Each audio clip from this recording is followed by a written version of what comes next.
wrestling fans, and welcome to the internationally known Dudes at Ringside podcast. And now, introducing your host with a combined weight of none of your business, it's Metal Geek and Joe Panther III, the Dudes at Ringside podcast.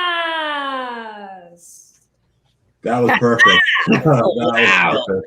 Welcome, guys, to Dudes at Ringside podcast, and welcome our guest, Mariah, the ring announcer. Welcome. Finally, we have you here. Yes. That was a very different intro, though. That was something that Howard Finkel will be proud of. Yeah. What a great ring announcement. You know? Me being the little Fink boy. That sounds horrible saying the Fink boy. But going to the garden as a child, hearing his beautiful voice announce "Welcome to Madison Square Garden," it stuck to me in my head. And when I first saw you on Instagram, I was like,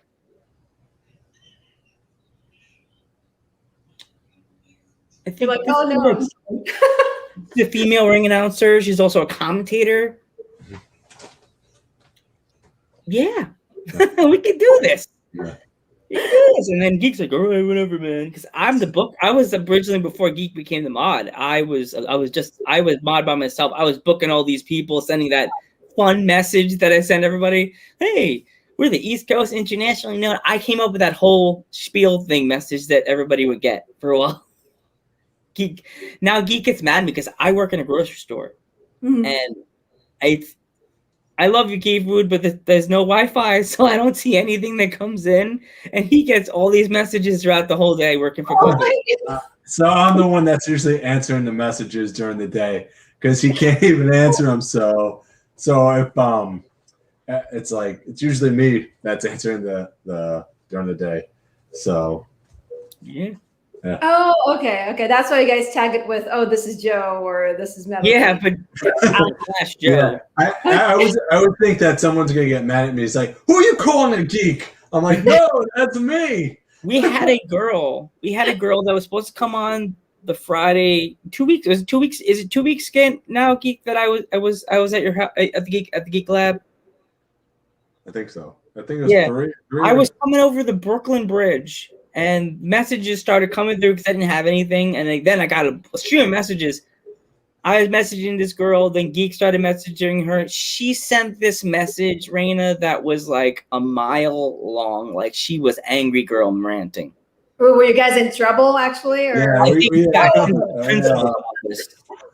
She's like, stop messaging me so much. You guys message too much. And then she's like, I don't want to do this. I'm not interested anymore.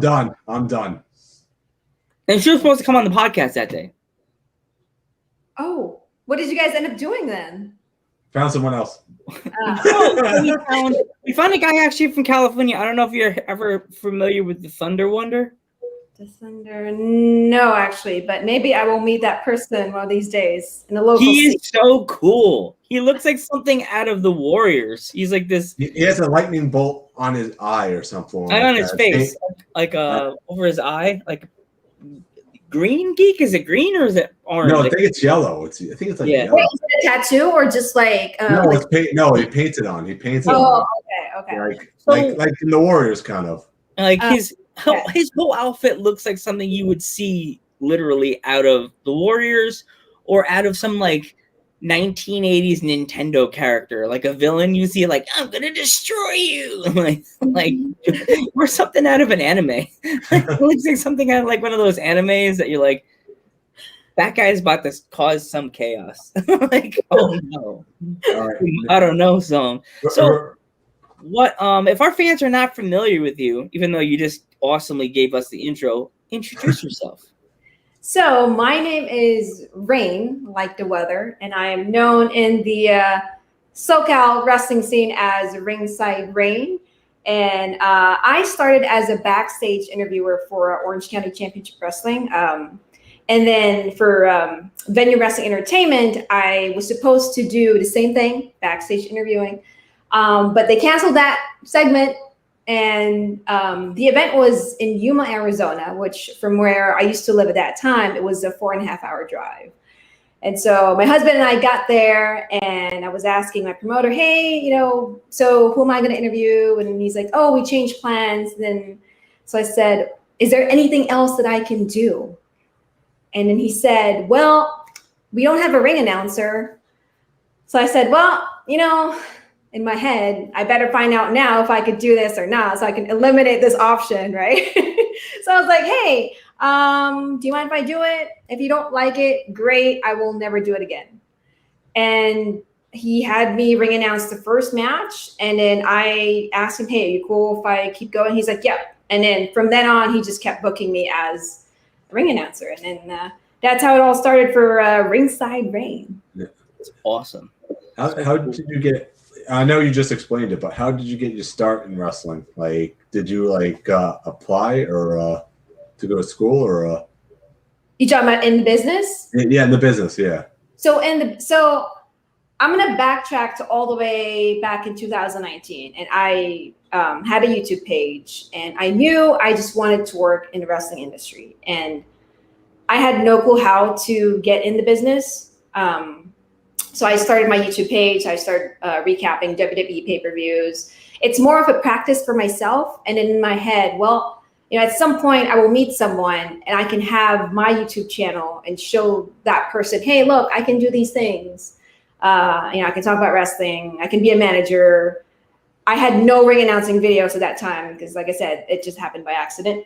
So that was 2019. And then when the pandemic happened, I found an online wrestling class from Santino Brothers. It's a wrestling academy here in Southern California. And, to me, it's like, well, I want to learn the business and learn how characters are developed, storylines are developed. So I signed up for that. And that's how I started meeting people who actually work in the business. And I had a classmate who referred me to my promoter at Orange County Championship Wrestling. His name's Kid Bandit. And he's like, hey, reach out to, the promoter of OCCW. He might have something for you. And so going back to that YouTube channel wherein I started putting YouTube videos about wrestling, I was able to send that to that guy, to that promoter. And I said, hey, these are the things that I can do. And if you have a spot for me in your promotions, I would really appreciate it. And the rest was history. You mentioned Santino Brothers. Do you know someone named Hellman Rosecrown or? Yes, that's it. Yeah. You're probably watching right now. Yeah, he was actually on a podcast a couple He was weeks ago. cool. He was walking around outside the school because he was doing some kind of work out there. He didn't tell us what he was doing, but he was working around outside. He's like, I can't bring you inside, but this is where it is. This is the door. And I was like, he's an interesting character, that guy. His tights remind me of like a Shawn Michaels. His moveset is like a Shawn Michaels meets I don't even know, like a cruiserweight thing. He said he's two different sides of him. It's him, and then there's the dark side, and I'm just like the War Devil. The War Devil. Yeah. He sent me a message earlier today, and he said, "Hey, have fun. Tell him I said hi." Awesome. Hi to you. And we also had Mariah Moreno. She went to the same school. Yeah, the Santino Brothers. I've met her. I've seen her name popped up on some of the promotions, but ever since I started in February of this year, I'm starting to meet more and more wrestlers and announcers as well, promoters. So it's been a great blessing because I have no clue how to be in the business at all, to now I go to a show and then I meet new people, and I go to another show and I meet more people. So it's really cool. Mm-hmm. So would you ever try to go come to the East Coast and try to become an announcer? Oh my God, hell yeah. I mean, anyone who's out there, please invite me. You guys know how to reach me. Find me on Instagram or like that. That's to me, honestly, thanks. Right now. Thanks, Maud. It's Mariah.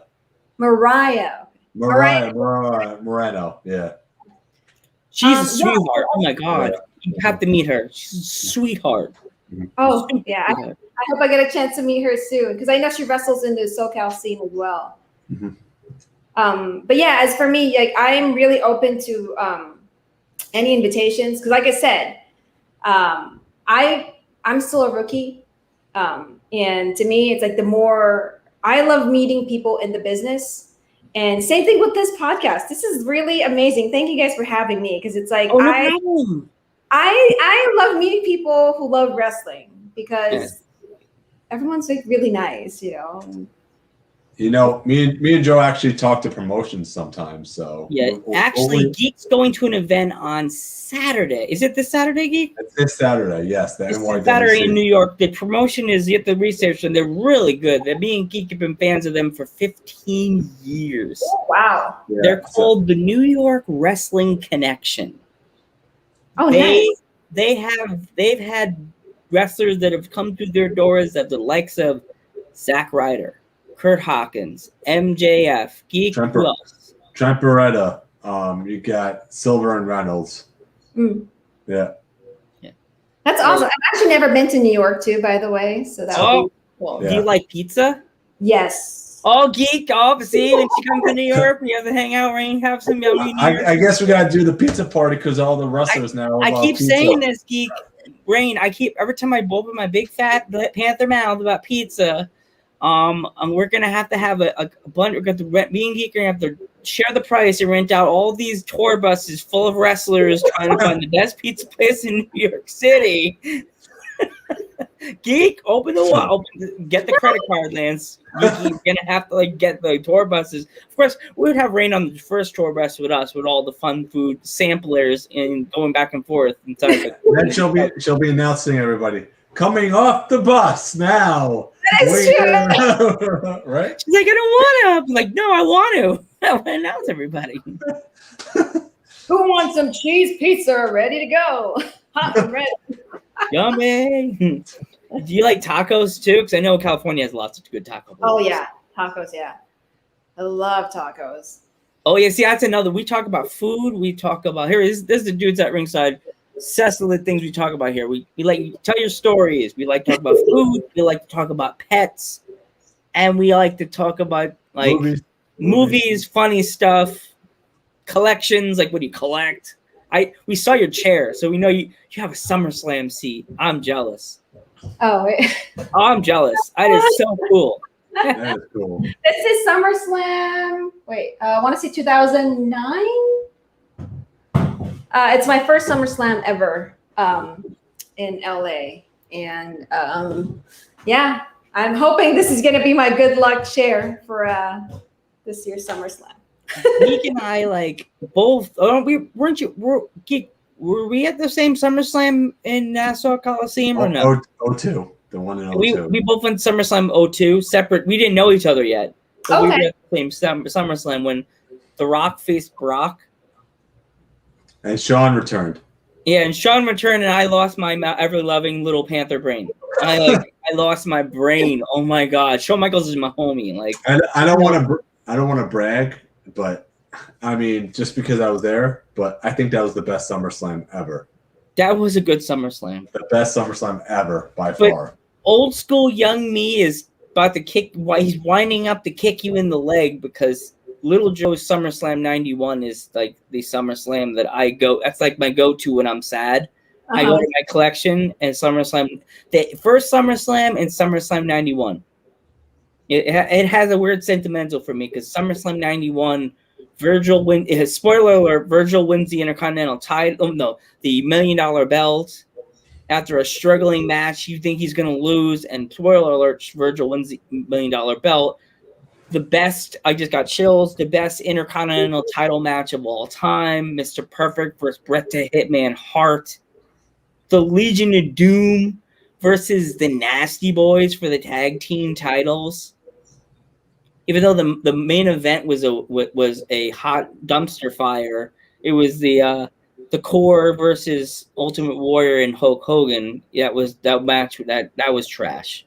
I stopped the DVD just to go back to watch the '89 match. I'm like, I know. I watched the wedding to cry and have him go, "Will you marry me, Elizabeth?" I watched that little trailer thing, and I'm like that little boy with the glasses crying, like, yes, I got to make a video of myself watching the pump up for the match made in heaven. You should do a TikTok video of that. I bet you it's going to be viral. Yes, I posted, I don't know if you follow us on TikTok yet. It's Dudes at Ringside Podcast. Check it out. I made a TikTok video. We're on everything, actually, Joe. Just don't promote the TikTok. We're on everything. Follow us on everything. I got to start getting clips, Geek. You got to start making me clips from random episodes so I can post them on the TikTok. It looks like just me fuddling around making funny videos. I made a funny video with my boss, Junior, at Key Food yesterday. Don't forget to check out Key Food in Milford. We have delicious tacos on Tuesday and delicious sandwiches at the deli. We were joking about the Joe's tea. Ever have Joe's tea before? Joe's tea? No. Oh, maybe it hasn't hit California yet. Okay. They have tea, they have lemonade, they have different peach tea, they have raspberry tea, and I'm Joe. So I was joking around, and I said, Junior, I had an idea for a video. Junior's like, what's that? I said, I'm going to have the camera aimed to you and have my hand come around. Excuse me, sir. Can you help me find the best tea with the cool name? So he goes, okay. So I follow him. Our camera follows him. And he turns and he goes, all right, this is the best tea. So he turns the tea and aims it to the camera. That video on my Instagram page has 4,000, I don't know how at the other end of it, 4,186 views within an hour. Within an hour, Rain. Awesome. I was like, and that has 100 and something likes. I was like, I never get that many likes on my Instagram for anything. I'm like, I have to be like Trish Stratus to get that many likes on my video. That is awesome. Maybe it's because you created a really good video and a lot of people liked it. I was like, oh my God. People that don't even follow me were liking. I'm like, I'm scared. Who is this dude? Who are you?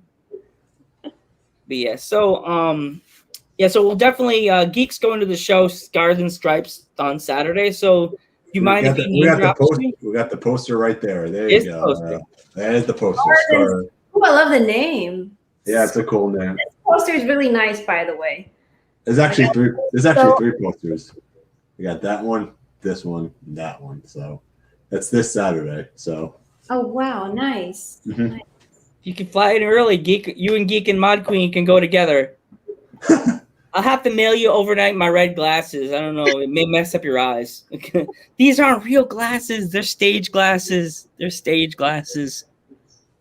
When we came up with the podcast, I'm like, I need a gimmick. I'm like, I use my grandpa's thing. I'm like, I need something on my face. I can't just wear my regular glasses that you'll see a glare. So I got these glasses around Valentine's Day. And I looked in the camera and there was glare. So that's why you took the glasses off. And my mom's like, are you serious? You're going to hurt your eyes. Yeah, I'm like, Mom, I'm not going to hurt my eyes. I only wear them for like an hour. So we'll definitely I'll tell Geek to mention you and tell him about you and stuff like that, because they sort of have a ring announcer, but he doesn't. Sorry, NYWC. The man doesn't seem like really like a ring announcer. He seems more like a commentator more than a ring announcer. You have like a real ring announcer feel to you, the way you call. Yeah. The way you say a name. I appreciate that. I showed my dad your TikToks this morning. I showed him Edge, and I showed him your John Cena, and he was like, "She's announcing you guys," and I was like, "Yeah." He's like, "Yeah, really? Oh, well, that's big. That's big. You're not doing your announcement. Like, she's doing it." He's like, "But she knows how you say it, right?" And I'm like, "Yeah." But you almost did my. You must have watched some of our past episodes, did you? You know what's funny is that I haven't gotten a chance to, because every time I would go to the page, I'd be like, oh yeah, I'm gonna do it right now, and then like I get sidetracked. I'm that person. I'd have to do something. I think of something to do, and then next thing I know, I'm not doing it because I find something else to do. It's okay. We literally just moved into like our new house, and I kid you not, it took me a while to just like organize stuff because I'm like, I go to one room, all right, I'll do this, and I walk into another room to get something, and then I find something else to do there, and the next thing I know, I forgot to take care of what I need to do in the other room. It's weird. It's weird. Yeah. So what was your like? Would you have any stories from like announcing or the road? Anything so far? Any fun stories? Fun stories. Well, I must say that I mostly stayed like in Southern California in terms of like working like my shows, just because it kind of works out perfectly with my schedule. I used to work, well, I still work on Saturdays and Fridays when I do shows. So it's hard for me to travel to another state unless I know ahead of time I'm doing it. Because if I'm just working, if the event is here in California, or at least like within, Southern California, it's easier for me to drive right after work, right? But the longest gig or the furthest gig I've done so far was the one in Yuma, Arizona, which was a 4.5-hour drive. It was a fun road trip with my husband, but it was like a turnaround trip. And it was funny is that my husband, he's not a wrestling fan. He loves UFC, and he used to play rugby. I mean, he used to wrestle back in high school, but like, so he appreciates it. He's just not a wrestling fan. But I tell people he's the unsung hero of my wrestling career because he would go with me to events. Like basically he'll drive going, right? That way I won't be tired. And then coming back, I'm the one who's driving back. So this particular event in Yuma, Arizona, my very first event for VWE, Venue Wrestling Entertainment, brought my husband. He was going to drove 4.5 hours straight. Did the event, and then he's like, "Hey, is it okay if I, drink beer?" And I said, "It's fine. I'm driving home anyway." He did not just drink one beer. No, I see him. He's just like, yeah. He's just like having the time of his life. And at that time, I think that was the week after his 40th birthday too. So we didn't do anything, for his birthday because of the pandemic. So I was like, he's just having the time of his life. I mean, he, turned to big 4-0. Now he's like, at this event. So I remember just telling people, "Oh my God, I'm so sorry. My husband is just like having fun." And they're like, "No, it's okay. It's okay." And on the drive back, he was literally just like so screaming like the wrestlers' names. He rolled down the window and he's screaming like Vito Fratelli. That's one of the wrestlers. And at that time, I was like, okay, like you need to like take a nap. But then at the same time, I couldn't help but laugh because I was like, okay, he actually had a lot of fun, and it made the 4.5 drive home really interesting and funny actually, because he would just randomly like joke around about stuff in general, not just from him like being, having a lot of beers. But I thought it was just like really funny how he kind of just like really let loose. And but yeah, that's one of the funny stories that I have so far in terms of wrestling. Do you have any funny like in ring stories or in ring stories? Oh man, like like somebody was in character with you or in the ring or something.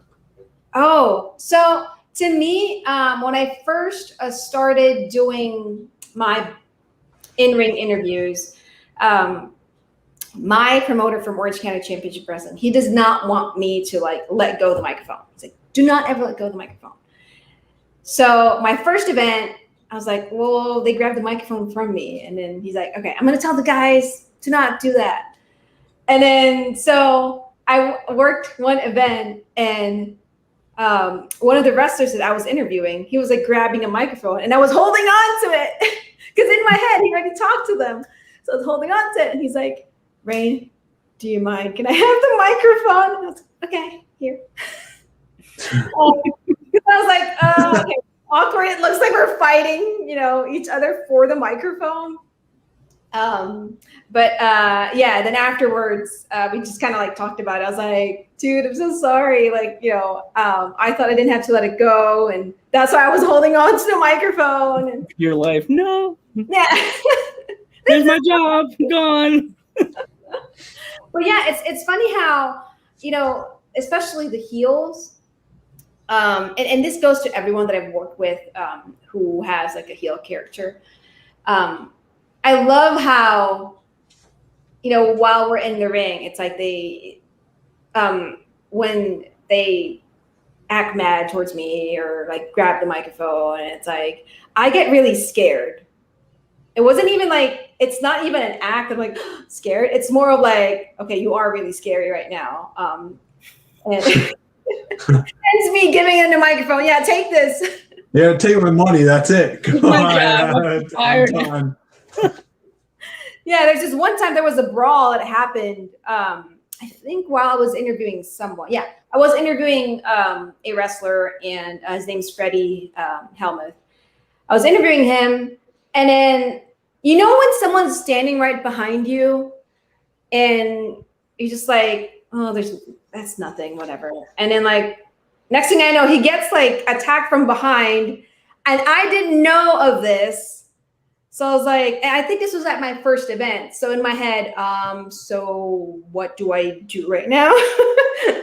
And so I just kind of like did the whole, I kind of run to the corner, and I found like my opening to leave the ring. But I remember right after that, like in my head, I was like, okay, that's scary, but that was really cool. Because like I was a part of that act when he got attacked, and I was just like, in the ring trying to interview him, and he got attacked. So, and my husband's like, "Did you not know of that?" And I was like, "No." Oh, wow. That's the best part of wrestling, as Geek always says. Wrestling. That's why Geek. You tell the story. This is your story more than mine. It's best Geek. not to know. It's best to just enjoy it. Like you talk about being surprised, right? Yeah, because you always say this is why he says this is why I like movies, because you never know, like watching movies, you never know what's gonna happen till it happens. Mm-hmm. You don't want to know the big surprise. You just want to go there and enjoy it as a fan and be there and be surprised. I hate when people spoil things on the internet. That really like the first time I saw Ghostbusters. That the first time you hear that big loud thud, and then you hear Egon go, "Look!"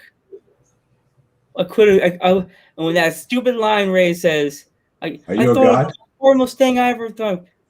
Mr. Stay Puff, we roasted marshmallows at the Camp Wakanda. Like that's in that. that was actually a great line, actually. And then that's real camp in upstate New York. I felt so stupid as a teen. I was like, "Is that actually real?" my brother actually went to Camp Wakanda. I felt so bad, and every Ghostbuster fan did like the army thing, ripping my patches off my shirt as I say that. You didn't know that camp is real, Joe. Line it up. Do, do, do. Actually, the best line in the movie is "Are you a god?" Here we go. When I was training Geek, this is how we met. Me and Geek, we met doing radio. Our friend, which knows how to do like audio and video, he made us a promo that was typical me. It was a Ghostbusters tied up with our show. It was, "Are you a god?" And just got Lance, the Mr. Geeky, to say no. And then he jumped I said, "You got to have the typical nerd jumping up and saying a line." So he's, "What do you want me to say?" And I said, "Oh, I got it." He's like, "What?" I say, "This is the best part."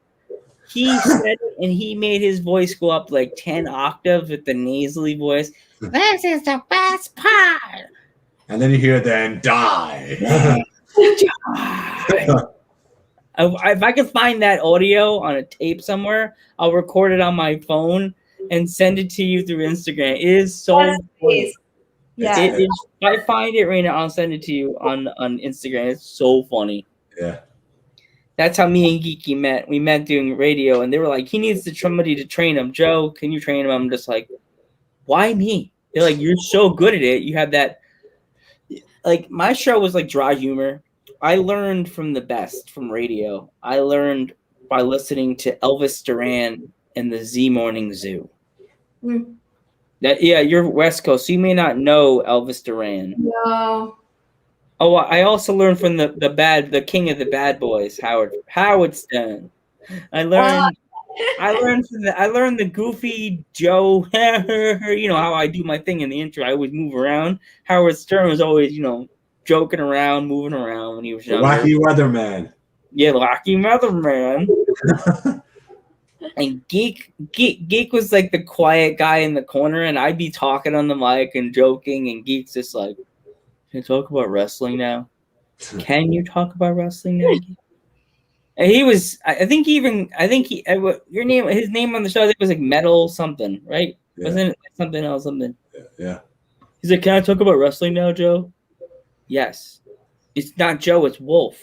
Don't call me by my real name. So me and Geek we would play like a metal countdown. Me and him would pick different metal songs every week. And right after the countdown, we would break down Raws and SmackDowns. Mm. And then Geeky started doing this. He started hitting me. We were debating on doing a podcast. He would come at me like Frozen. Do you want to start a podcast? Yeah, it was like Frozen. It was like Frozen every time. We were talking about something, and he'd blurp in like he always does. Typical heel, interrupt us. Do you want to start a podcast? I could be talking about, oh man, that Alexa Bliss. What a cutie. Such a cutie. She's so funny in those blue eyes. You want to start a podcast? Really? Interrupting me? Heel. See, we're like a heel face podcast. See how mean he is on the podcast? It's like, I'm the heel of the show, but he's the one doing all the heel tactics, though. He's so mean. But he's the one doing the heel tactics. He's mean to poor Geek right here. Everybody Joe's the bully of the show. Did you see the violins? Joe's the bully of the show is what he is. Rain, Geek, you see this? You know what this is? The world's smallest violin. It's saying, "My heart bleeds for you." The world bleeds for you now. They cry for you every time I'm mean to you. You see how if you know old school, everybody says that I'm gonna do the Shawn Michaels to him in the barbershop window. And walk off and rip as Geek would say, pull the sticker off the wall. It's like this is our child. I can't walk away now. I'm stuck. It's like, this is your child now. And like, the world knows I'm a bad boy, but I really play the good guy role. I'm the Shawn Michaels. I'm the boy toy before he was the Heartbreak Kid. I'm the boy toy of the show. It's like, yes. With me, Geek. Oh, if you know some of our story with my grandfather being the professional wrestler, and then pandemic, I'm looking through the internet. My dad says, "Oh, we found out you have 2 other wrestlers in your family," and I'm just like, "Really?" They're like, "Yeah, his name's Pete Sanchez." So I'm like, he was a jobber back in those days, but he pretty much faced all the Golden Era Hall of Famers. That made me go, "Oh my god, oh my god, oh my god." John Leguizamo said, "Oh my god, oh my god, oh my god. My family are jobbers in wrestling." That's not good. I should not be saying I'm a jobber. I'm a jobber. Oh, I'm a jobber. Hashtag jobber. Yay. But my grandfather, he was a heel back in those days, the 50s and 60s.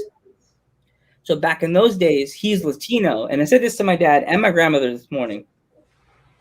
back in the day, the heels, the Latinos, and the Asians, like the cultures, they played the heel characters. Unless you were like a really big face, then you were a heel or a face. But a lot of the Latinos and the Samoans and the Asian characters, they all played the heels. Did you notice that? For the 80s wrestling, whenever I watch documentaries, that's what I kind of notice, actually. Yeah, that kind of made me like my blood boil watching. But it's funny, like only the certain characters, like black or Asian, were the good guys. Like, there's some of them. It's just like, said my dad. He's like, "Wow, you're right," and I was like, "Duh." That's why, like, I would mention my grandfather, but then I would have to bite my lip when they would be like, "So was he a good guy?" And I'm like, "Oh, not in particularly." But Geek always gets mad at me. And he gets so mad at me. He goes, "Your grandfather will be mad, Joe." I'm like, why? My name is known all over the world. People would say, "Wow, you're telling people about your grandfather's history online." But it's like he'd be mad you're a good guy. But not when I give you an attitude and I'm mean to you. He'd be like, "Way to go." You hit him. And then I find out about Pete Sanchez, and then my dad's like, "There's another one. It was your uncle's godfather." And I'm just like, it's like, what's that from scary movies? There's another one. Like whatever the guy says. One of the Wayne's brothers. One of the Wayne's brothers, the guy says, "And look, there's another one," whatever he says. I find out my uncle's godfather was a wrestler, Frank Martinez, the Blue Demon. And he wrestled around the same time as my grandfather. He didn't wrestle as long. I looked it up. He wasn't in the business that long. Because wrestling takes a real toll on your body. Back in those days, there was no time to rest. You were like always touring, you know? Yeah. It was go. Like, but and my cousin, my aunt or whatever, on my dad's side, you know how the people that go backstage, they'll say, "Okay, I need tights that look like this," or a jacket. She would make all the stuff for the wrestlers. She was like the sewer. She would sew things. So yeah, that was my fun wrestling stories. And Geek, your turn. Do you have any advice that you would like to give to like future ring announcers or people that are following your footsteps? You know, for me, I want to say like advice in general who wants to pursue their dreams, whether it be wrestling or something else. We all have to start from somewhere. And I remember for me, you know, this is my dream, God, like what, 10 years ago. And I just never knew how I would fit in the industry. I knew I wasn't athletic. So I was like, yeah, I can't be a wrestler. So to me, I just kind of kept thinking, okay, well, but why do I have this dream that I want to work in the wrestling business? Why is that dream in my heart? And I just never really solved the problem or the question. I never really answered the question until, you know, I started recording my videos back in 2019. That's all wrestling related. To me, it's like you can't start at the top right away. And I know it's great to think, you know, you want, like for me, I want to make it to, you know, WWE, right?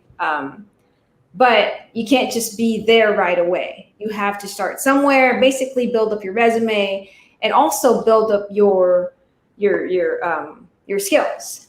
And every step, like for me, every video, every show, every little thing that I do with regards to wrestling is a step for me to make it to where I want to be. And I think that is something that everyone should keep, you know, in mind of that. Yes, we all have that one big goal that we want. We all have that one dream that we want, but we should also be welcome to take those baby steps, because without those, you can't really build a strong foundation when you make it to that big level that you want.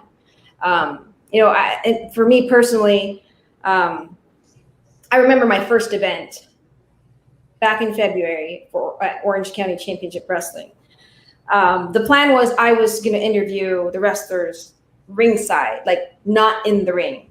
And my promoter said, hey, yeah, you're doing the interviews inside the ring. And I was like, wait, what? Like in front of these people? And mind you, around that time, it was still, we're still in the pandemic. At that time, there were less people. But I remember thinking in my head, well, you want to make it to a level where there's thousands of people looking at you. So if you can't be at your best, if you can't perform at your best with 10 seats, and 10 people looking at you, don't even try to just stop right now. Because that's the goal, to perform in front of a lot of people. So I was being hard on myself that day because I knew it was my first event and I was really nervous. I wanted it to be perfect. And I just learned that, again, going back to my point earlier, every show, every opportunity that you get to practice that craft that you have, which to me, this is what I can offer in the industry: ring announcing, interviewing wrestlers, interviewing promoters. Every time I do that, I get that opportunity. It's a practice for me to be better. And I hope everyone, I know it's a lot of work to work on these events. I don't know how, I don't wrestle and I get tired. And I work with guys and women who they wrestle on a Friday night, they wrestle again Saturday, and then they go to work Sunday. In my head, how are you guys doing these? That's a lot of work because you travel around Southern California, you put your bodies on the line, and then you have to go to work. So that's a part of the process of achieving your dream. And, it's basically no pain, no gain. In any avenue, any dream that we want to accomplish, whether it be professional wrestling or, maybe you want to be an actor or a chef, or you got to start somewhere, basically. Yeah. Like, as I said, me and Geek started out on radio, and now look at us. We're known all the way. And he's not in the chat today, but we have a wrestler that always comes in our chat from London, England. Oh, that's nice. Riley Measures. Yeah. Why? He's like Beetlejuice. It's like 5 segments later. In 5 minutes, he'll pop up somewhere. Hey guys, what's going on? Like he's like, I heard you, you little midget Joe. I'm gonna step on you like cockroach. We are like connected to quite a few different promotions, as we said off the air before. NYWC is one that's like our family, because at the end of that show, young Joe and young with braces Geek was jumping up and down going, we did it. They were hugging us. The wrestlers were hugging us, Raina. That is something I thought in my wildest dreams I would be embracing wrestlers, and they were asking, what did you match? Yeah. And then in my head I was like, what do I lie? Do I tell the truth? Because when we got to the NYWC show that night, that morning, I was telling Geek, gotta be early. He's like, why? I'm like, we have to be the first ones online because these people are gonna be looking for us. And he's like, yo, Joe, you have a pair of red glasses on your t-shirt. Like, I had my glasses. I have my real glasses on that day because you've probably seen pictures. I wear real glasses. I had these on my shirt. And I kept flipping back and forth. I'm like thinking, I hear my mom's voice, you're going to open your eyes. And I was like, I put them on, and these people are talking to us, and the girl we know and this other dude come around the corner. They see us, and I'm like, oh, hey, Izzy. And she's standing there behind him, like, the half smirk, and the guy goes, you two come with us. No, Geek, as you can tell, is a certain complexion, like an olive, like normal, like khaki colored. Geek's skin color went to the color of your wall behind you. He went white. He's not the troublemaker. I am not a troublemaker either, but I'm a goofy person that would get in trouble for something dumb, doing something stupid. I didn't get nervous. I just went, guess we're going to get beat up now. And I had to defend myself. my friends taught me how to take a sleeper hold and take a bump if I have to. Geek's face went white. I mean, I saw his heart go from like where it went to up here. I could see his throat get really big. He was like, Oh my god. "Oh my god!" He's looking at me like, "Oh my god!" I can practically see. You're such a liar, dude. He's such eyelids. the biggest liar ever. He was He likes to tell the stories. The biggest I'm right. stories. So I can see the nervousness in his body because I've known this guy since he was in likes to college. tell the biggest stories, man. You if I took a picture of your face when they called, they said you two come with us.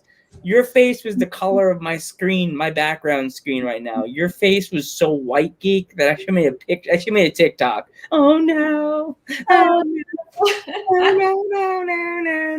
It was like I was just like, if we're about to get banned from the promotion we've known for 15 years because we're talking to their wrestlers on Instagram, dropping DMs, sliding in the DMs like, why yeah. That's horrible. Never say that again, Joe, on the podcast. But they're like, you two, okay, $20 each of you, and just sit wherever you. No one by the ring yet at all. It was empty. The ring's empty, outdoors, and he's like, you guys sit where you want. And then what Geek's favorite thing of the whole thing? What is your favorite thing? He said.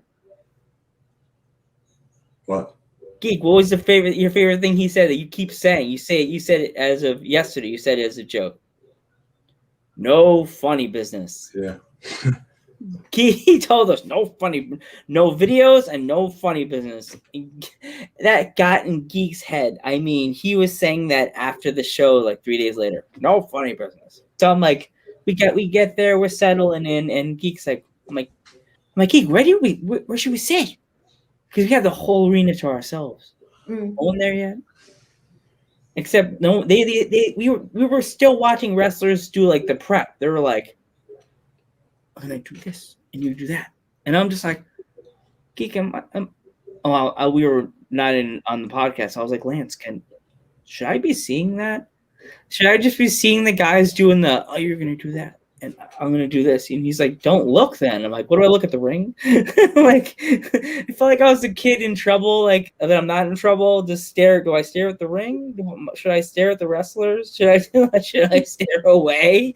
Like, do I look at them as they're practicing in their street gear, pushing each other? Because we got there so early, Rena, that we watched the wrestlers. This is something that I thought I'd never see in my entire life. Mm-hmm. Wrestlers actually setting up seats. Oh, okay. And helping them set up the ring. Mm-hmm. No, there's pop. Oh, you did it so fast. That was our friend. That was Papa Metal. That was Papa Metal. That you just popped in and out of. That's not. Oh, hi. Yeah. It's Papa Metal. That's Geek's dad. Yeah. Yeah. Like, welcome to the show. Yes. That blew my mind. I knew indie wrestlers helped set up the promotions when they used to have people, but watching wrestlers set up an arena, I think that is the coolest thing because they're the ones doing the action, but they're also helping.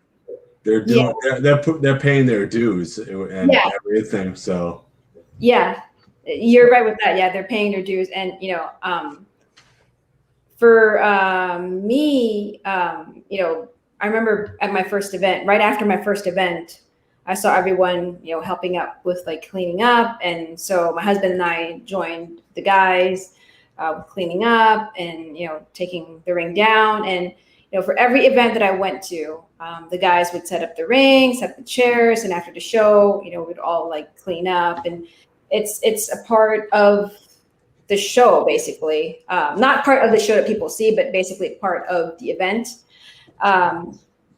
It's paying your dues. It's a humbling experience, but at the same time, I think it's also where everyone just kind of feels like bonded to at the same time, because we all want that. We all have that goal of like making it, somewhere in the wrestling industry. And I think being able to help each other out in terms of setting up. It's definitely a humbling experience, and it keeps everyone grounded, because it's like you're not that big of a star to not like help out, Yeah, it's like you're like, I'm the ring announcer. I don't do that stuff. I just say the name. That's all I do. No, ma'am. No, Raina. Here, take these 3 row of chairs. But I'm the. No, what's funny is that I would, after the event, I would help out the guys, and they're like, "You don't have to do this. You don't have to do this." And I'm like, "I'll find something." I know I can't help with like taking the ring down, but I can help out with chairs. I find like something that I can help them with, like something I could, carry at least, or take down lights or something, because at the end of the day, I was a part of the show. I'm not going to leave it hanging. We're all one group, and we all, like I said, want to achieve the best show possible. And yeah, it's to me, it's I don't want to say brotherhood, but it's I'm trying to think of the best term for it. But family. There you go. Yes, there you go. Oh God! Before our mod's head explodes, do you have any pets? I do, but he is actually in our living room, and he would freak out if I bring him. I do have a picture of him. So, well, there's 2 of them here, right? Oh, birdies! So this is Popo right here. That's the one in the living room. Toto passed away last year. Oh. But, this is the one. Oh, don't act like Marks. Okay, sorry. So that's the guy that we have. He's still kind of freaked out because we're in a new place. So he's still like, he usually comes out of the cage and flies around. But right now he's still freaked out because we literally just moved here like last week. So it's still new for him. So he's like freaked out. He's just like, he just wants to be in the cage. But yeah, it's a parakeet. Popo is turning 7 this year. Yeah. Parakeet. Our friend, she just got two new parakeets. They're so adorable. Ernie and Bert, they're so cute. Oh my God, they sit on. Oh my God. Ernie and Bert, they sit on our friend's head, and like they just sing and they tweet, and they're so cute. Oh yeah, I love parakeets. They're so friendly, and they're very territorial too. Popo actually hated my husband.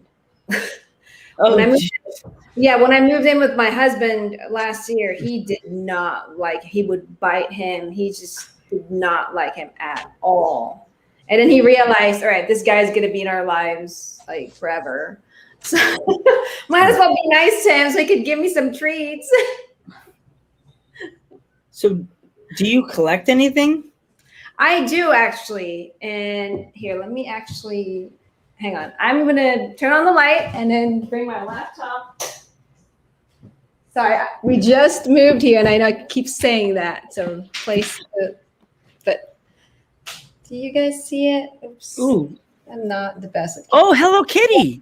I love Hello Kitty. Aww. So it's all Hello Kitty. And then I have my Funko Pops right there. It's so cool. I love Jeez. Funko Pops. Oh wow. Stone Cold? Stone Cold? This is a Batista. Oh, Batista. I looked like Stone Cold at first. You met Batista, right? Yes. Oh my God. Yes, I met Batista Story time. multiple times actually. And if I find the picture that he signed for me, actually I do have it. Hang on. I have it right here. This is what happens when you move. You find random things that you actually have. Let's see. Still wrapped in bubble wrap. Oh wow. Gotta keep it safe, guys. Gotta keep Dave safe. We're down to a few boxes to unpack, so that's good. It's like Christmas. It's like Christmas morning for you. Like, Oh no, this is John Cena, but oh, you met Cena? yeah, I met John Cena, and this one's from 2007. Actually, when I first moved to the United States. Oh wow. Yeah, I was actually born and raised in the Philippines, so yeah. So I met him in Las Vegas, at a Mr. Olympia event, and he was there to sign autographs. And this one's Batista right here.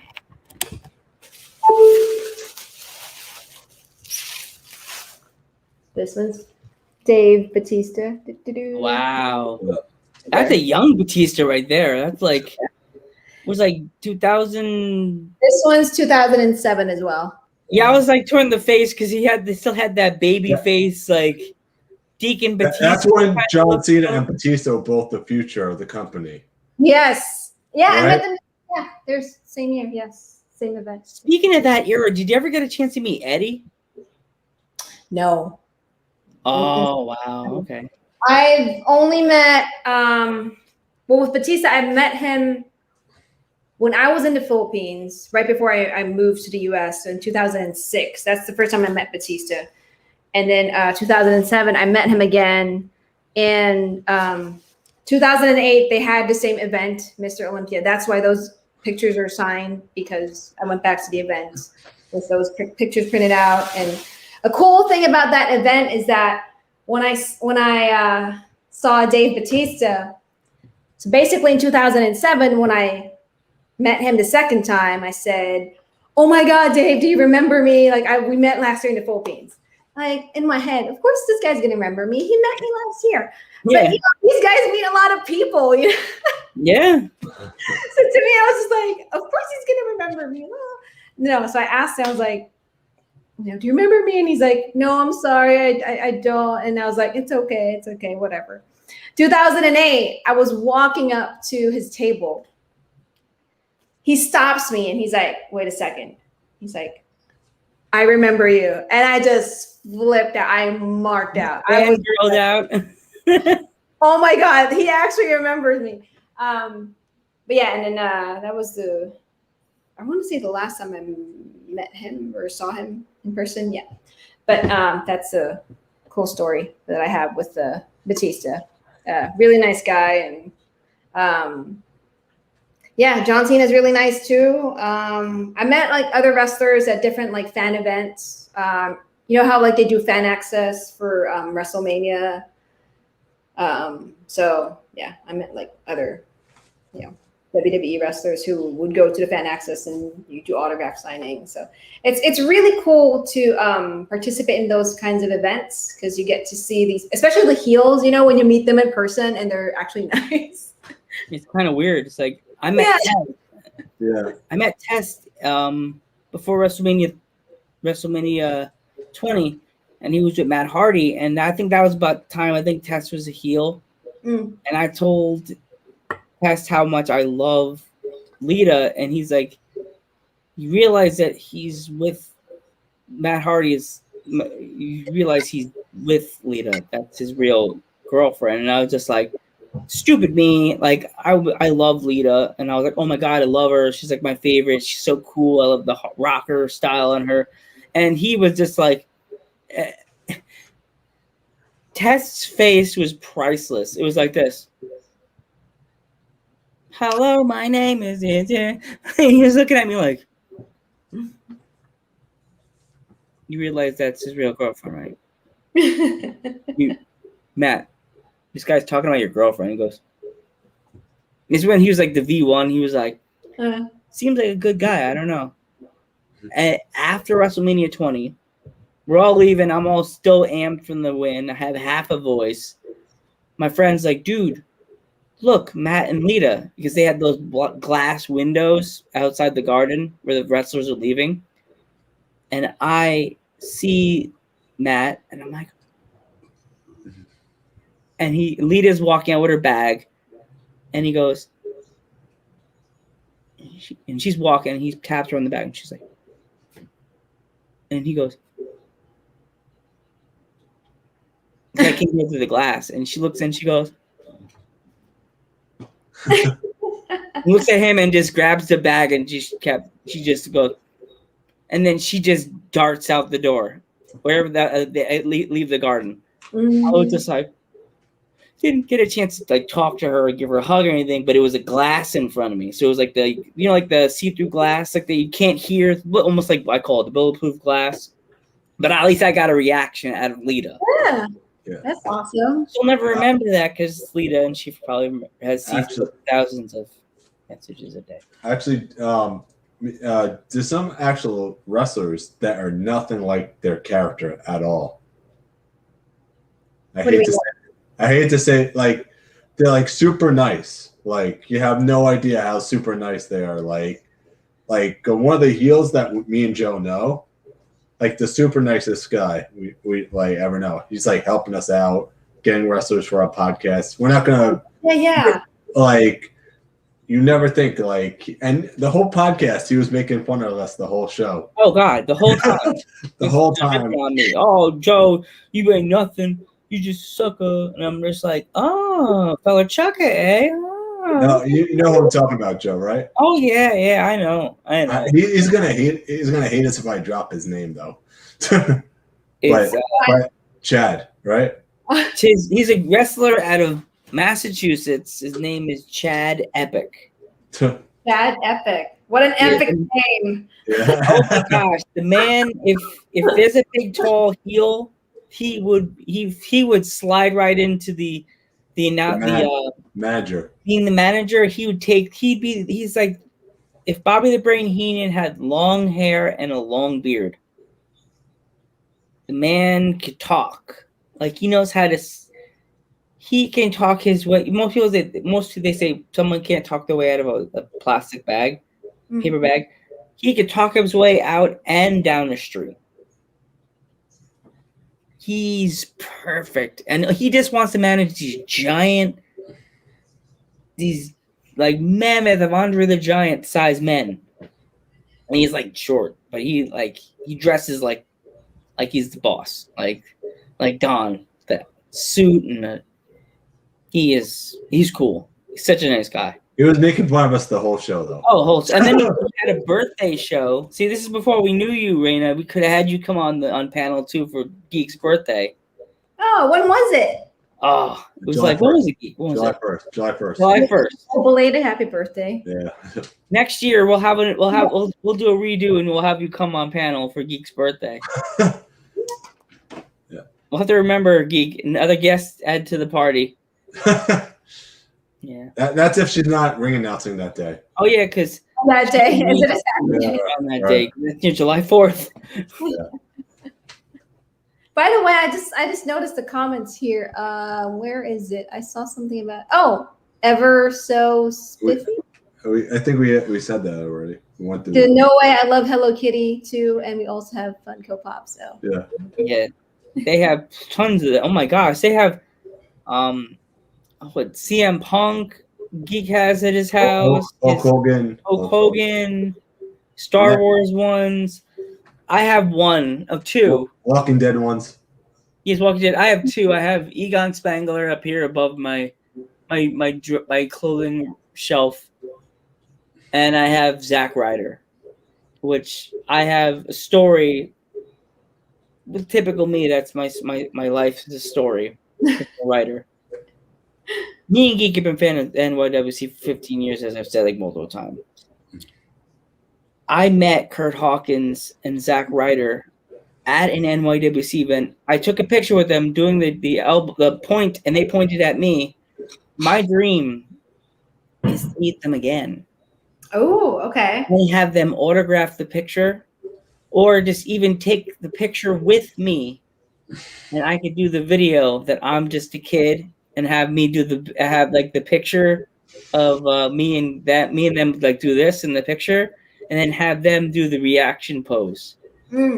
Yes, and because my friend knows how much Zack Ryder means to me because I've met him and they were cool with me. So my friend got me that for my birthday. That's nice. That was really nice. My friends, you're not going to open it, right? And I'm like, you serious? I'm not going to open that. I would never open that. If there's God forbid, that fire in my house, that's the only. I would grab my proton pack and I grab my pop of Zack and I'd be short Joe trying to get my Egon off the top shelf. No, Egon, you're not getting burned. You're coming with me. my mom. No, I would Geek could grab everything in the house before he runs out. She would leave Geek in the apartment on fire. Oh my god, I gotta grab this. I gotta grab that. Geek's like, what about me? Aren't you gonna help me out? Whoa, whack it out. What? There goes Geek. Be like, as I would tell you, Geek goes. I got it. Before he goes, I'm gonna be like, I'm gonna run in. Write down the password. Write down the password. Write down the password. Yes, that's our running joke on the podcast. Geek dies before me. Write down the password for all the stuff on the computer. So I do the interviews still. So we could do the interviews. Yes. So who was the you do your commentary stuff. So who is the hardest person you've ever had to interview, like backstage, like out of all the heels? Out of all the heels, hardest person to interview with. You know what? I can't really. I don't know. I can't think of anyone, to be honest with you. The only thing that I found hard was the battle for the microphone. Oh, jeez. Yeah. Just because, like I said earlier, I meet new people like at every event that I do. And so sometimes, you have a batch of wrestlers who know of that protocol, like, hey, don't take your microphone away from her. And then you get like a new person, and then in their minds, oh, I can take the microphone from her, and so that kind of makes it hard because it makes it look awkward. Like you're in the ring and you're like, I'm holding the microphone, and it's like, please do not take this microphone away from me. But yeah, as far as having a hard time interviewing someone, I can't think of anyone, to be honest with you, because I feel like everyone, once they're in that moment, they get into their characters and they just become a different person. Like I've done second takes with people in terms of like, when we're taping like promo interviews, for example. But as far as just actually having a hard time interviewing someone, I don't know. I can't think of anyone, to be honest with you. Everyone seems to be, everyone's a pro, basically. Yeah. There's so many different little like things. But when you're Pepe's like, don't kill off my Geek. I can't live without him. I can hear her going, no, you can't go. I love you, baby. You never gave me the wedding ring. Where is it? What is this? Beep. No, Danielle, that's not a wedding ring. That's the clip that keeps the beeping going. Oh, dang it. That Long Island accent. She didn't say stop. She says stop. So if you see STAP, that's Danielle doing the New York Long Island talk. It's not stop. It's TOP. Like when you try to spell a word and it's all red, it always comes up stab. Oh. So instead of stop, it's stab. It's like, you like her. Stab, being so cute. Stab. Even my Siri would like, Siri, read my reading stinks. I'd like, read my text message. Mod Queen says, stop. Being too cute. You like her, don't you? Yes, I do. Here's a girl I'm trying to work my way back in with, have to start all over again, Mario Brothers style. Love connection. So what's your favorite movies that you enjoy? Favorite movies? I'm horrible with movies, to be honest with you. Well. I've never seen Star Wars, by the way. Really? Yeah, well, okay, so I guess like for me, growing up in the Philippines, it's, I've seen movies there, but obviously the movies from the Philippines, and I moved here in 2007, and so some movies that, people talk about, it's just like, to me, it's like, I'm barely like watching, things or movies that, were popular back in the 90s. I finally saw like the first Borat. jeez. I love that sequel. That That movie, was so cool. no, the first one. You're talking about Oh, yeah, the first one. Yeah, so I think I saw the second one before. Oh, no, I think we watched the first one because my husband's like, no, you have to watch the first one before you watch the second one. But in terms of like movies, I normally watch those like suspense movies, like something that I'm not a big fan of like horror movies because to me, I like the ones that kind of like play tricks in your mind. An example would be a really old movie would be Ghost. It's so old, right? It's such a really old movie, but that's one thing that pops in my head, and it kind of like plays a trick in your mind as to how the story goes, or something like Gone Girl. I heard of that one. But yeah, something about crime and in suspense. It's so out of my personality, but it's like, to me, it's like, because it takes me into a different zone, basically, I'm just trying to figure out what's going on here. What is going on? So have you ever had to do commentary in a different language? No. Like in a different language? No. Oh my God. Hi, it. Yes, there is 100% chance of rain right now here on Dudes at Ringside Podcast. You're the second wrestler with the name Rain. We have one that's coming back on the podcast. And the second time it's actually raining today. Yes. Really? Okay. When we had somebody named Rain on our podcast, it was raining. She's from Scotland, Geek. She was from Scotland, right? She spells it Rayhane or something like that. Okay. So she got a little mad at me because when we get these wrestlers, I always look on their profile to see like time difference. A lot of them put British wrestler. She didn't have it. So in the promos I make, I put the flags. Then she's like, "Why did you use the British flag?" And I was like, I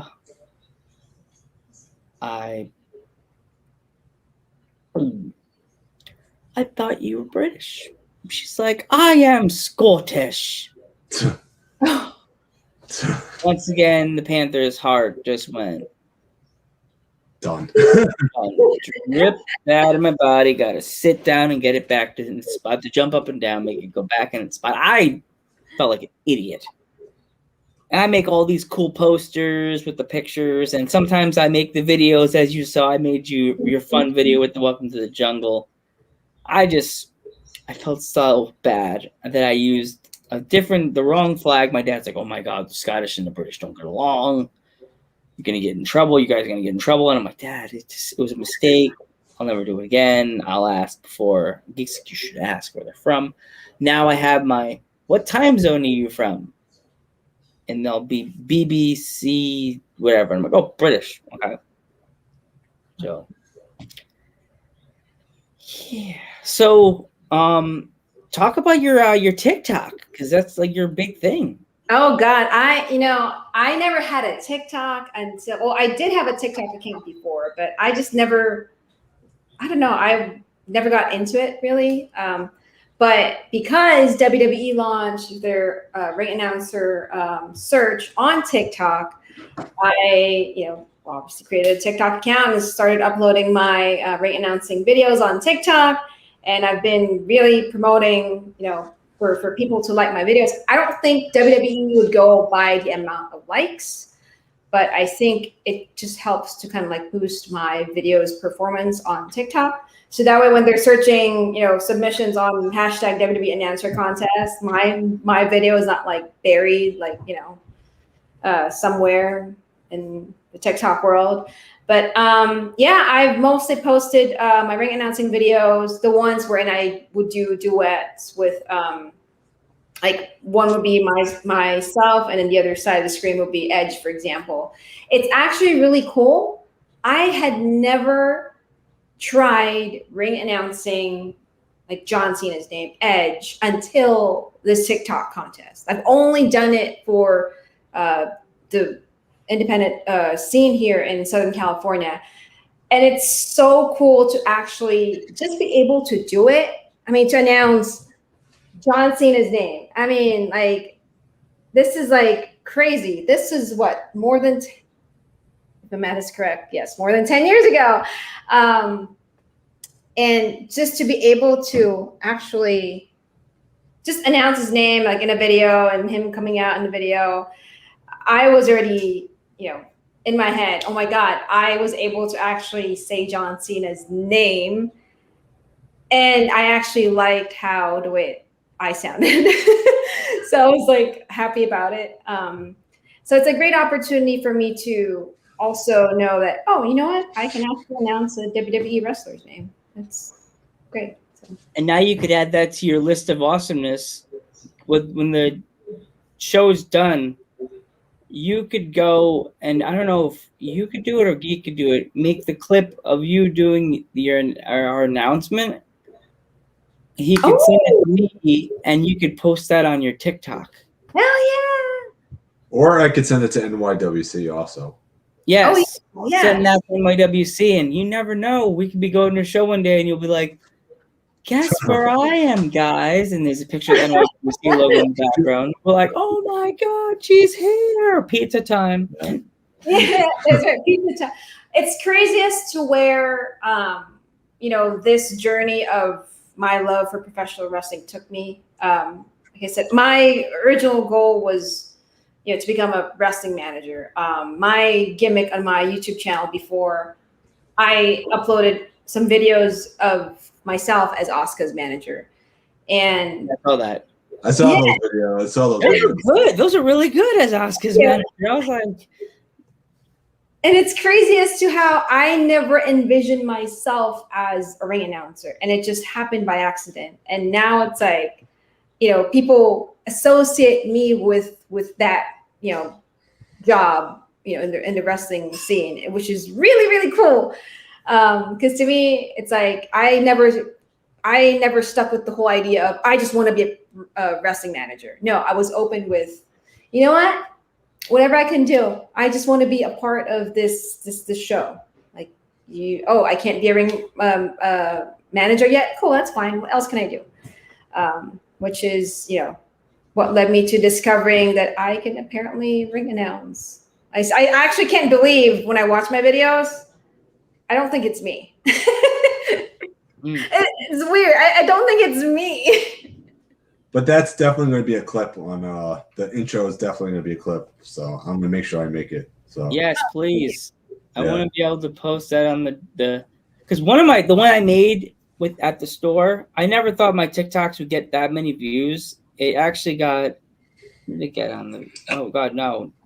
It got 5, it doesn't have the slash yet, but it has 5387 in the views.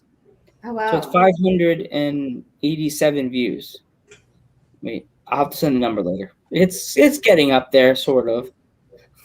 But on Instagram, that same video with me doing the thing for my dad, the store, got 4,254 views. Oh, wow. That's crazy. Within an hour, Rena. It's weird as to, like, sometimes you post content and next thing you know, a lot of people actually, ended up watching it. Like sometimes it's just about putting yourself out there.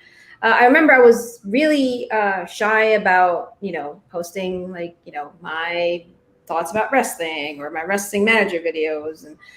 But then, because I was like in my head, well, who's going to watch this, And then, to your point, it's like, someone out there will watch it. And then next thing you know, you have like so many views. And next thing you know, you're not just posting it on Instagram, you're also posting it on other social media platforms. So, and the thing is, those platforms are free to post anyway. So why not? Yeah, exactly. We had our very first clip that went on the dudes that now wasn't. Oh, it's our buddy Thunderfeet, another fellow of the jump in the Geek's car and go to NYWC shows. Buddy from college, he's He loves wrestling. He loves deathmatch wrestling, and he just loves wrestling like us. He loves it. Like that's his. He's one of these. He's a big dude, and he loves. He's super. One of the coolest and funny. Oh my god. Thunderfeet could say something, and most people wouldn't laugh. He says certain things that is just you fall down laughing. It's one of these people that he just says random stuff that is just so funny that you're just like, what? Are you kidding me? Like, me and him had this weird funny moment. He's gonna get mad at me. We went to a deli. We were ordering food, and he looked at me and just said banana sandwiches. And let's just say someone got really mad at him. And we had to leave we had to leave the location because somebody got a little butthurt about him saying banana sandwiches. Mm-hmm. I know the story very well. Yeah, that's all I'm gonna say. I'm gonna cut it out. I'm gonna get someone getting mad at me. But it was over something. It was really. It was there you go, banana sandwiches. Yep. Yeah, Joe, you should get a banana sandwich, right? Right there. We were ordering like Italian combos and gonna get sodas, and he just looked at me and said banana sandwiches, like, and it's a joke because he's goofy, and the boyfriend was so mad over something stupid as that. Just saying banana sandwich. Almost. You got it. If you want, we can tell you after the show is over. Okay. Yeah, it was scary. It was bad. scary. Where we lived was not a good area. But it was like scary. But it was Thunderfeet just actually said what happened, so yeah. Oh, okay. But that it was not bad. It was like a misunderstanding. He didn't even he wasn't because the person had barely any teeth. So it was just I was just like, what? My sandwich is not what it's free now. Oh Jesus. Yeah. So where do you see yourself in about like 5 to 10 years? 5 to 10 years. Wow. I see myself in a major wrestling promotion. As 5 years would probably be ring announcing. 10 years would be as a wrestling manager. I remember telling my husband, "Hey, I need to pursue." I'm old, by the way. I'm like 32, turning 33. 38. But no, because to me, it's like, I just told my husband, I was like, hey, I owe this to myself. This is a dream that never died in my heart. And, I need to give myself the chance to pursue it and, give me a few years to try it. And, at least I know I gave it a shot, and no matter whatever happens here, I know I did my part. I pursued it, and, we can just go from there. For me, I didn't think that I would get, these opportunities that I have right now in the local scene to ring announce and to do interviews. And I want to take that experience and bring it to the next level, whether it be, WWE, AEW, or Impact, or other major wrestling promotions out there. Because to me, again, I see it as like the end goal. And to me, honestly, it's the challenge that I want to put myself on. Basically, it's like, all right, you checked off these boxes. Now, can you handle that big stage? And, to me, in my head, I can. And I will. And that's where, I want to be, a few years from now, just that big stage. I see it. And I don't know if this is just me, because I love, I really want to pursue my dream so bad. I can visually see it in my head, it happening, that, I'll be at that big stage, announcing, or being a wrestling manager like Paul Heyman. I see it in my head, and I know one day it will happen. Like I said, whether it be WWE, AEW, or a different wrestling promotion, I know someday, a few years from now, it will happen. And Paul Heyman's he is a big like person to get in the business to. If you can get to talk to him, apparently he gives a lot of good what's the word, Geek? Inspiration. He gives a lot of good words of wisdom. Advice too. Yeah, he gives a lot of good advice, Paul Heyman. To everyone. To everyone. Doesn't matter who you are, he will give you good advice because the man's been in the business for like years, like WCW Golden Era when he was the manager of the team he did with Stone Cold. And the man has managed so many legends. If you think about it, he managed Stone Cold. He managed Ravishing Rick Rude. He managed, there's so many names. It's like he owned DCW. Forget that one. Yeah, I was building a Geek. I was building my cloud of awesome people he has managed, like that wall of fame, like. All the faces he's managed, like could make a Mount Rushmore of heels that made the business what they are. The Stone Colds, the Rick Rudes. Oh my gosh, like so many. His stable, the stable he was part of. I forgot the name of the stable he was part of, but the stable, like, if you're an old WCW fan, you think of that stable and you go, "Geez." I think they had almost every belt. Rick Rude was the world champion. Stone Cold was the United States or the television champion, and I think he even had the tag team titles in that stable too. But yeah, if you ever get a chance to speak to Paul Heyman, just like pick his brain about managing, about stuff like that. How to do this? What should I do that? How do I approach it? Just you always got to pick from the tree of Heyman. You know what I mean? I mean, hopefully, I get my ticket, by winning this WWE announcer contest, and I get the opportunity to actually finally meet Paul Heyman and actually, speak with him, because I totally agree with you with, with Paul Heyman being so experienced in the business, and he, can offer a lot of advice and just be that mentor basically to, people who want to succeed in the business. So hopefully any of my TikTok videos would punch my ticket to win this contest. One thing, don't forget us. If you made it to WWE, please, we want to be your first interview as the announcer. We want you to come back and be like, we could do our celebration for you on here. Pizza party.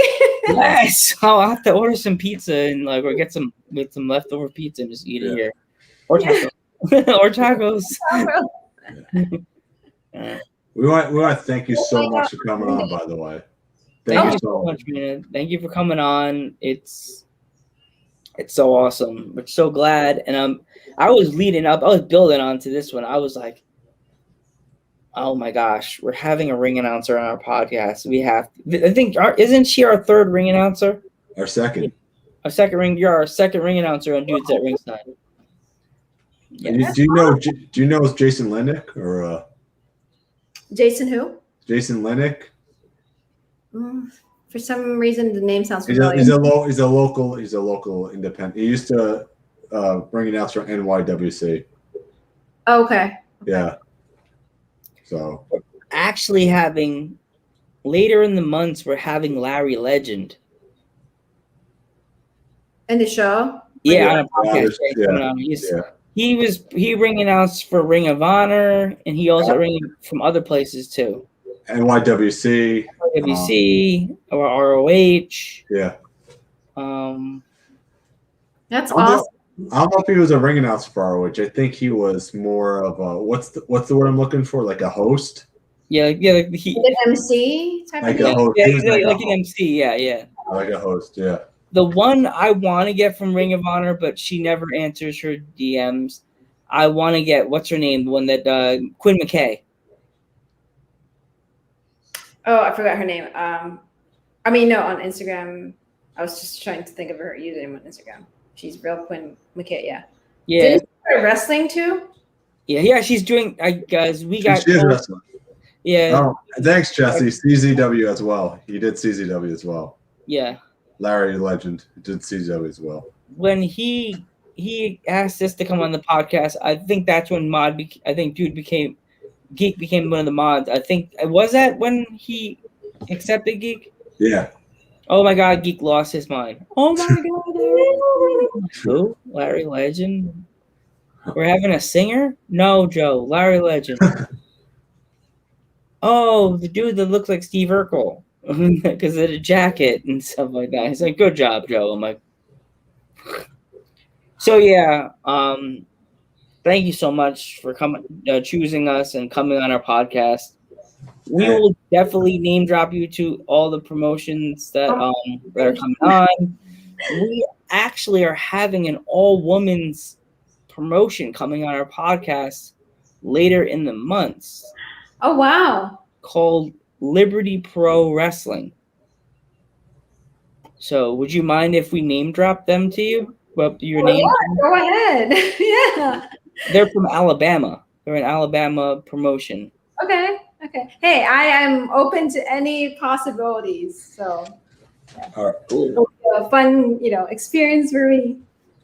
Rain, where can anybody find you? Just so we know.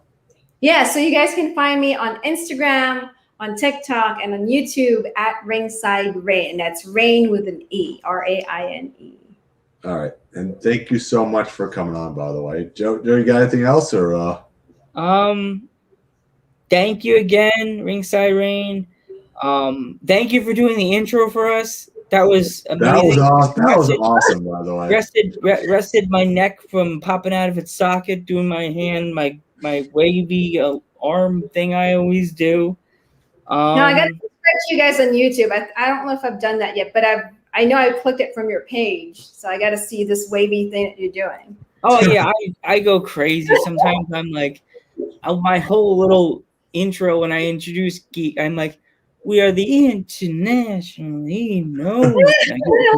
Thing. No, it's like this. It's like, hello there, wrestling fans, and welcome to the internationally known Dudes at Ringside podcast. You nailed it. You nailed it the way you did it. And I say you just say is what's going on, Ringside Crew? He calls them the Ringside Crew because that's yeah. But that's our fans. That's what we call them, the Ringside Crew. It's like me and Geek are sitting by the ringside area in our little VIP section, of course. Look at you guys, VIP.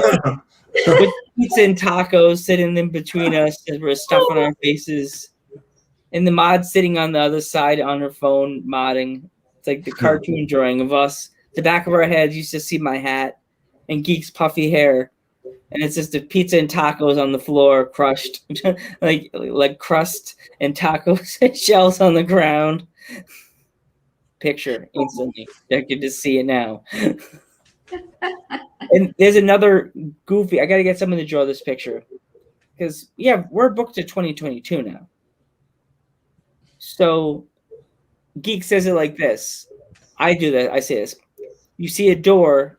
And it's us sitting on the opposite side of the door with the microphones sitting there all ready to go. And every time the bell dings, the door opens, the guest comes in and sits down. We do an interview. And then they walk through the studio and leave. So it's like we have guests, different types of guests every week. Mm. Like we have you today. And then on Thursday, we have the Crusher. Okay. The wrestler. Have you ever heard of the Crusher? Crusher, no. Yeah, she's cool. And this Friday we have a wrestler. I guess he's from the West Coast. But then this is a big interview we're having. We're having Jessie Haas, Tito Santana's daughter. Oh wow, that's amazing. Yes, I can't wait. This Friday. Yes, this Friday we're meeting and greeting Tito Santana's daughter, and me and Tito Santana's daughter, are 6. What is the word? 6 with separation, as my mom said in the car. What is it? Something of separation. What is that? What's that word? Oh my god. I said it before. I said it to Geek like earlier. What is that word? 6 degrees. We're 6 degrees of separation, me and Jesse Haas. Seeing my cousin, Pete Sanchez, he wrestled in that era when her dad wrestled, and my cousin wrestled Tito. I watched the match. Wow. I watched the match. I was like, oh my god, my cousin was a jobber, but oh my god. My cousin wrestled her daddy. Whoa. And she's just getting into the business. Yeah. Wow. That's really cool. And so you guys do your podcast Mondays, Wednesdays, and Fridays then? Mondays, Thursdays, and Fridays. Thursdays and Fridays. Okay. Thursdays is kind of like our holiday hours, but it extended into September. It kind of like Joe kind of got excited and kept pushing the fun button. I was like, we were originally doing like one on Friday, but I think Joe messed up and booked 2 people the same day and say, oh, okay, okay, this person canceled. Okay, this person canceled. Let's book this person now. It's like he makes fun of me if he can get the meme on the screen. It's Stewie Griffin nervous, like rocking back and forth, like. Oh no, you can't. Oh no. Yeah, that's me. That's totally me. Stewie Griffin. This person canceled, so then he jumps the gun, and then the person comes back and says, "It's like, why are we doing the show?" I'll be like, "You gotta be kidding me." We have a female wrestler that actually we were supposed to have her on a certain day, and I thought she was gone, and. Who was it? Was it last week or week before that, Geek? That somebody. No, we're talking about months ago. We were talking about this months ago. We double book something. Yeah. Oh, it was the one I went to go to your house. No, it was before that. No. He wanted to kill me, Rain. He wanted to kill me. What? He wanted to kill me. I kept booking people from when I was going to his house. We had 4 interviews in one day. One almost every hour or every 2 hours. He wanted to kill me. He was gonna kill me. It was like I was ready literally to rip the sticker off the wall. I was like, and then I said, I'm gonna go hardcore style. I'm gonna put tax behind the logo so you try to grab it off. Ow! What was on that?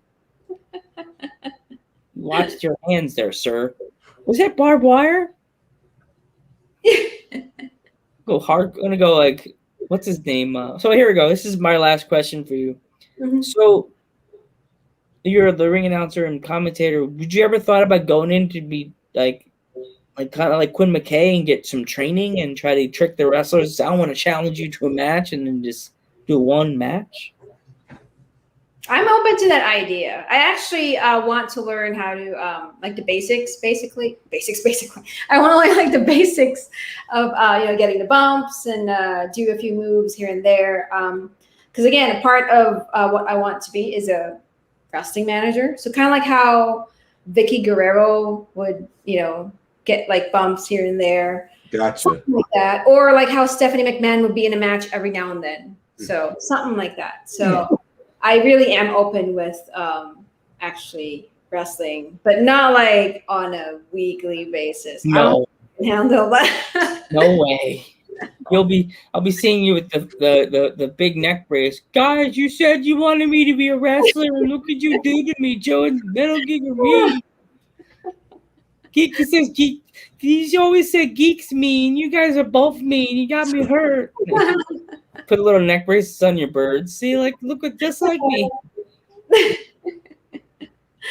But yeah, so that's gonna be something, maybe in the works like a few years from now. So yeah, that's what I was wondering. I'm like, most wrestlers all are trained. You know what I mean? Like, I think everyone's trained, Joe. I think the referees are even trained to take a bump because there's always a ref bump every now and then. Mm-hmm. So the wrestlers, the refs have to be trained as well.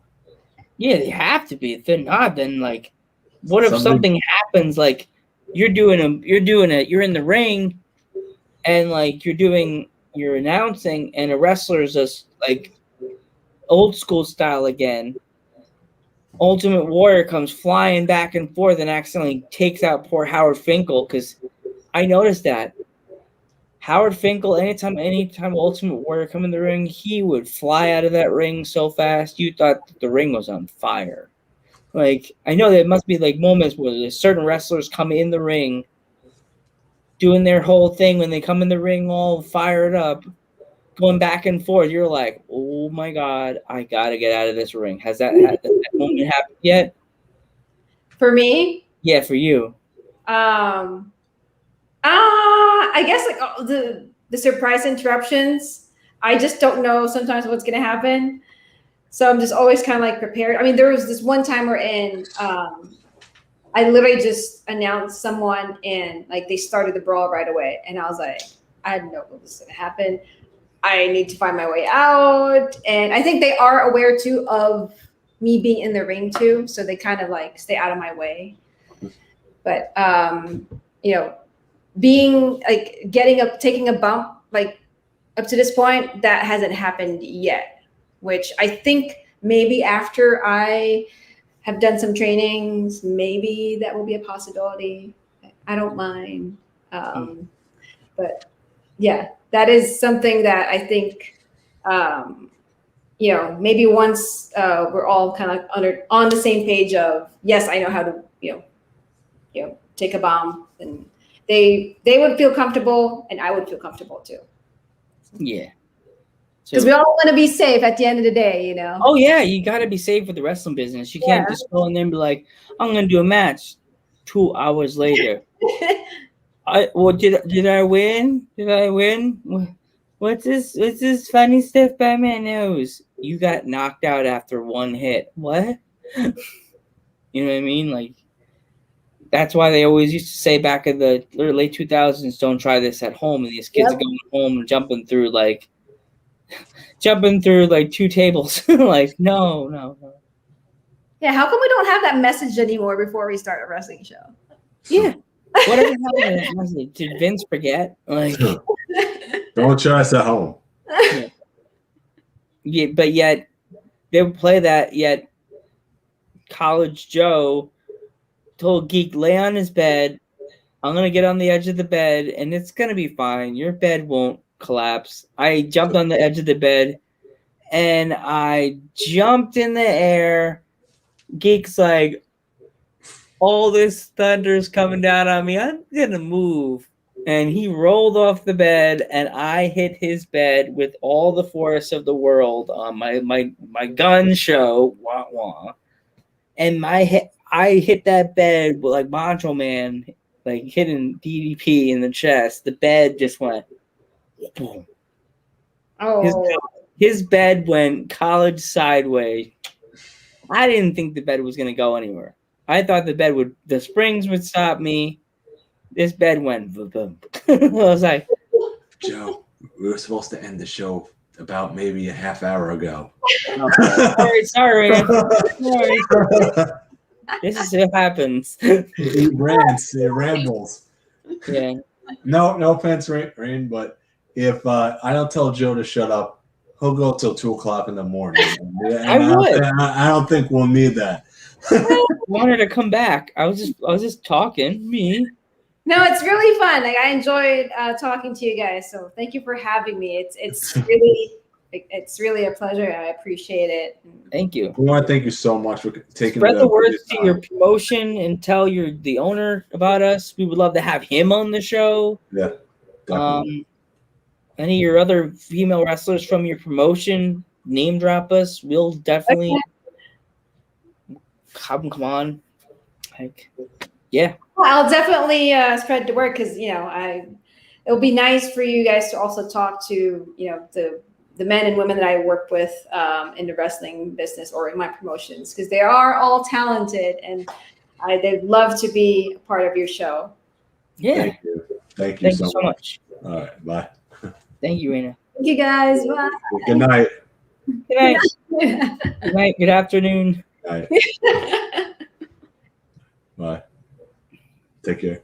Wow, that was an awesome interview, Joe. That was fun. That was lots of fun. Sorry, rambling. I You kept rambling, and it's like, do I let this go on, or what do I do here? You know what I mean? People support your little panther. The Metal Geek gets a little mean sometimes, so just gotta support. It means support poor old Geek over here.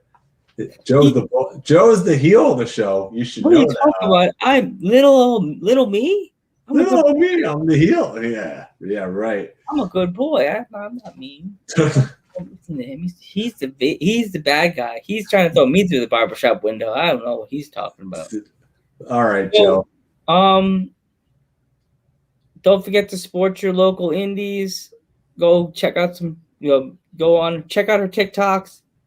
They're really funny, and she does a lot of cool intros with the wrestlers. Go on Pro Wrestling Tees and pick up your wrestling shirts today for anybody that you love, any of the indie wrestlers. No, don't do the WWE ones. Go get the indie ones because they need it more than the WWE guys. Geek, check it out.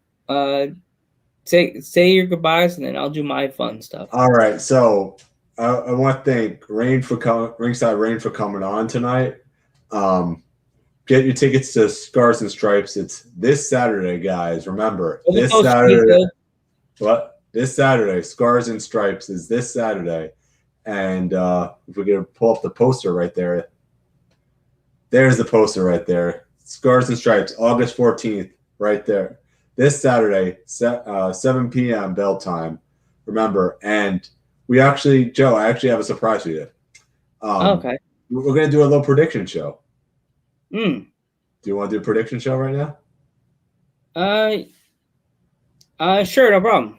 It's only take 5 minutes, you know? All right. All right. So we got Jaden Vallow versus Sal Savini. Who do you got? I think we watched them both perform 2 weeks ago, so I like Sal. I like Jaden. I think Jaden's got all the potential in the world to win, you know? Yeah. But they're both great. That's going to be a fun match. They both tagged together in at the Summer of Love in the main event. It was a freaking awesome match. So, what's the next one? We got Aiden Ball versus Jordan Rodana. Who do you got? I'm gonna go for the other guy with the cool shirt. I'm gonna go with Aiden.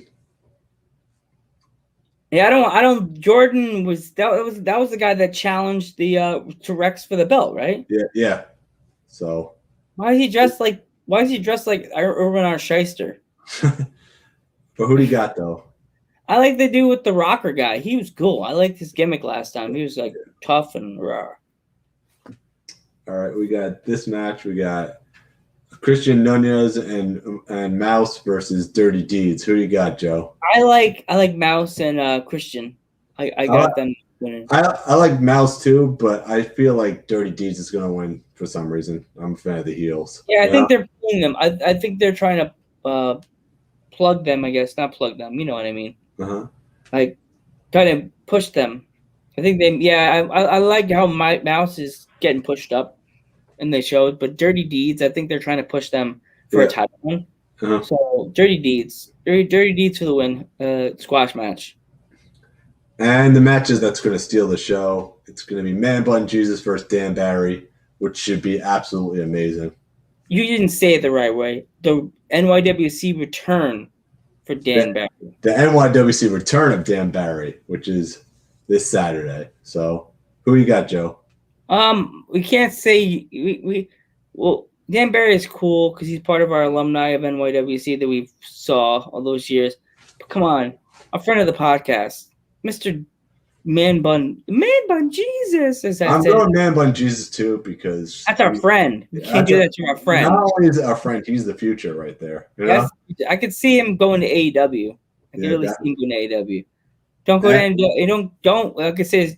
Man Bun Jesus, don't go to AEW till you do our podcast, please, because you'd be sending us No, we don't want you to go to AEW and say, guys, I'm sorry, I can't do the podcast today. I charge 15 quid. Yeah. And another great match right now: Mike Magnum versus Starving Artist versus Greek God Papadon. What do you got? It's weird. I want to see Starving Artist win, but we have another friend of the podcast. It's the Greek God. God. It's Papadon. And the main event, Joe. Here comes the steel cage match. Who do you got? We got Rex and Milk Chocolate versus Michael Mistretta and the Audacity.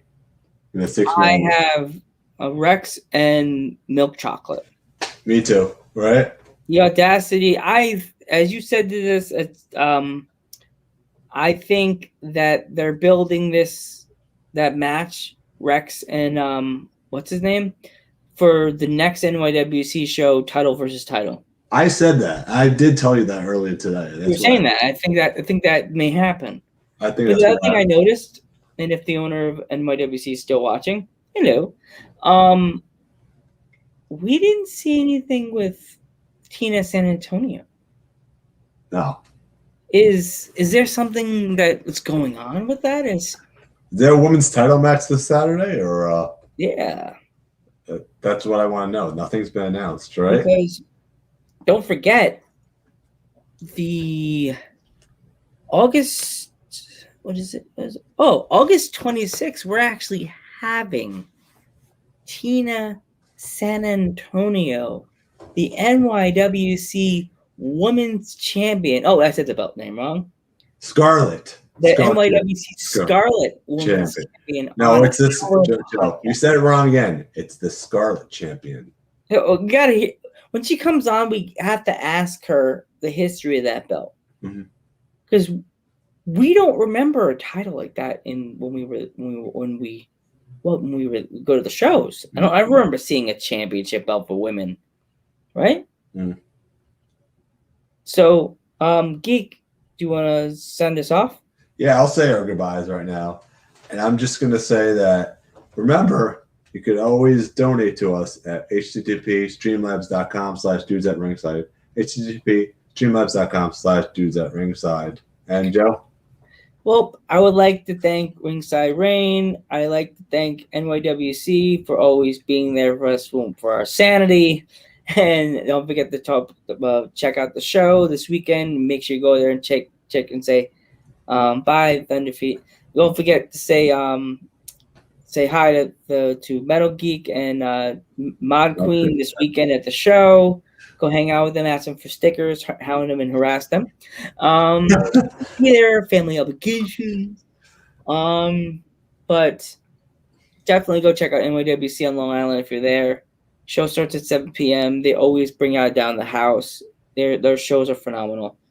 I always suggest them to anybody. And thank you to my grandfather, thank you to my cousin, and thank you to my uncle's godfather for lighting the way for all Latino wrestlers. We will see you on Thursday for the Crusher. Good night, everyone.